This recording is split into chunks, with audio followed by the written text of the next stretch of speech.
सो है gas welcome. सो gas हमारे देश में हमेशा ही कोई ना कोई विवाद एक्टिव रहते हैं, जैसे कि कहीं धर्म को लेकर तो कहीं पॉलिटिक्स को लेकर। लेकिन देश में और एक प्रॉब्लम पूरी तरह से एक्टिवेट हो गया, और ये विवाद ना कोई धर्म को लेकर ना कोई पॉलिटिक्स को लेकर, बल्कि ये विवाद है अपने ही देश की अपनी ही भाषा को लेकर। Now the central government has emphasized and pushed using Hindi as the official language of Indian governments. And Maharashtra Navnirman सेना के प्रमुख राज ठाकरे ने एक नया विवाद छेड़ दिया। उन्होंने क्लास 1 से केवल 2 भाषाएं पढ़ाने के लिए राज्य के शिक्षा मंत्री दादा भूसे को पत्र लिखा है। तमिलनाडु में मुख्यमंत्री स्टालिन और उनकी पार्टी डीएमके ने हिंदी भाषा की एंट्री रोकने का जो एजेंडा चलाया है, आज उस एजेंडे की हवा निकालने वाला एक बड़ा दमदार तर्क दक्षिण भारत से ही सामने आया। तो देखिए गाइस, भारत एक बहुत बड़ा देश है।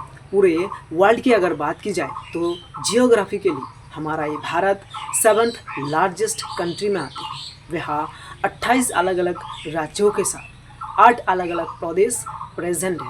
हर एक राज्यों में अलग अलग ऑफिशियल लैंग्वेज होते हैं। जैसे कि मैं बंगाल से हूँ तो वह की जो ऑफिशियल लैंग्वेज है वो बंगाली है। ज़्यादातर है कि लोग बांग्ला में बात करते हैं, लेकिन बेटर कम्युनिकेशन के लिए लोग हिंदी और इंग्लिश को भी यूज़ करते हैं। देश की 22 ऐसे लैंग्वेज है जो इंडियन कॉन्स्टिट्यूशन में रजिस्टर्ड किया गया है। भारत की 43% लोग जो हैं हिंदी भाषी है, 8% लोग बांग्ला भाषी है, 7% लोग जो हैं मराठी भाषी हैं, 6% लोग जो हैं वो तेलुगु भाषी है, और 5% लोग जो हैं तमिल भाषी है, और 3% लोग कन्नड़ा भाषी है। तो कहीं ना कहीं परसेंटेज के हिसाब से अगर देखा जाए तो देश की ज़्यादातर लोग जो है हिंदी भाषी है। लेकिन इसके बावजूद हमारे देश में कोई भी नेशनल लैंग्वेज नहीं है। हालांकि हिंदी और इंग्लिश को एक ऑफिशियल लैंग्वेज की मर्यादा दिया जाता है, लेकिन इन दोनों लैंग्वेज को जितनी बार नेशनल लैंग्वेज बनाने की कोशिश किया गया था, उतने ही बार सरकार इस प्रचेष्टा में फेल हो गए थे। 1968 में जब एक नेशनल एजुकेशन पॉलिसी निकाला गया, उस पर 3 लैंग्वेज पॉलिसी में बताया गया कि हर भारतीय स्टूडेंट को जो है 3 लैंग्वेज सीखना ज़रूरी है। इनमें से स्टेट लैंग्वेज और एक है हिंदी और तीसरा है इंग्लिश। उस पर तमिलनाडु ने साफ अपनाने में इनकार कर दिया। उसके बाद 2020 में इसमें थोड़ा सा फ्रीडम दिया गया कि आप अपने ही हिसाब से लैंग्वेज चुन सकते हैं, लेकिन 2 भाषाएं जो है कंपल्सरी है भारत का ही होना चाहिए। लेकिन इस बार भी तमिलनाडु सरकार पूरी तरह से अपनाने में इनकार कर दिया। तमिलनाडु सरकार का कहना है कि हिंदी को जो है ज़बरदस्ती थोपने का प्रयास चल रहा है, जिससे हमारे तमिलनाडु का जो संस्कृति है वो डिस्ट्रॉय हो सकती है, और इसीलिए हम इसका विरोध करते हैं और आगे भी करेंगे। और तमिलनाडु सरकार को जवाब देते हुए आंध्र प्रदेश की जो डेप्यूटी चीफ मिनिस्टर है पवन कल्याण, वो कहते हैं अगर आपको हिंदी भाषा अपनाने में उतना ही प्रॉब्लम है तो फिर आप अपने जो मूवी होते हैं, फिल्म होते हैं, उसे आप हिंदी में डब क्यों कराते हैं, उससे मुनाफा आप क्यों कमाते हैं। उसके बाद ये जो विवाद जो है पूरे देश में फैल जाए। फिर बहुत सारे ऐसे वीडियोस हमें इंटरनेट पर देखने को मिलते हैं जो बहुत बड़ी एक प्रॉब्लम क्रिएट कर सकते हैं। जैसे कि आगे एक वीडियो देखी, वे महाराष्ट्र की एक वीडियो है जहां एक आदमी को ज़बरदस्ती बोला जा रहा है कि अगर आप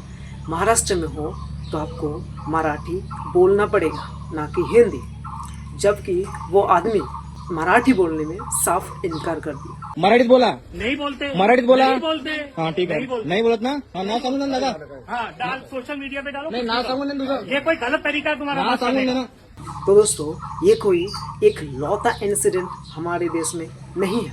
आगे और एक वीडियो देखिए, ये वीडियो है कर्नाटका की। एसबीआई ब्रांच की एक मैनेजर को ज़बरदस्ती बोला जा रहा है कि ये कर्नाटका है तो आप कन्नड़ा में बात करो, लेकिन बैंक की जो मैनेजर है वो साफ कह देती हैं कि मैं कन्नड़ा में बात नहीं करूँ, क्योंकि वे इंडिया का ही पार्ट है तो हिंदी में बात करूँगा, क्योंकि हिंदी जो है वे ऑफिशियल लैंग्वेज है।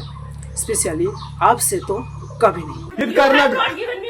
Karnataka madam, You have okay, so this is India. हाँ ಹಿಂದಿ ಅದು ಈ ಕರ್ನಾಟಕದಲ್ಲಿ Kannada main first I will not speak Kannada first. ಮಾತಾಡೋದೇ ಇಲ್ಲ. देश के लोग इतना इस चीज़ को लेकर जो है एक्टिवेट हो गया है कि ना लेबर को छोड़ा जा रहा है, ना वेटर को, ना सिक्योरिटी गार्ड को। तो देखिए आगे और एक वीडियो देखिए। वे महाराष्ट्र की एक वीडियो है जो यूपी का रहने वाले एक आदमी महाराष्ट्र में एक शॉप चला रहा था अपने भूख मिटाने के लिए, लेकिन वहाँ की लोकल लोग एक कस्टमर बन के वहाँ पे जाते हैं और वो उनको जो है मराठी बोलने के लिए प्रेशर देती है।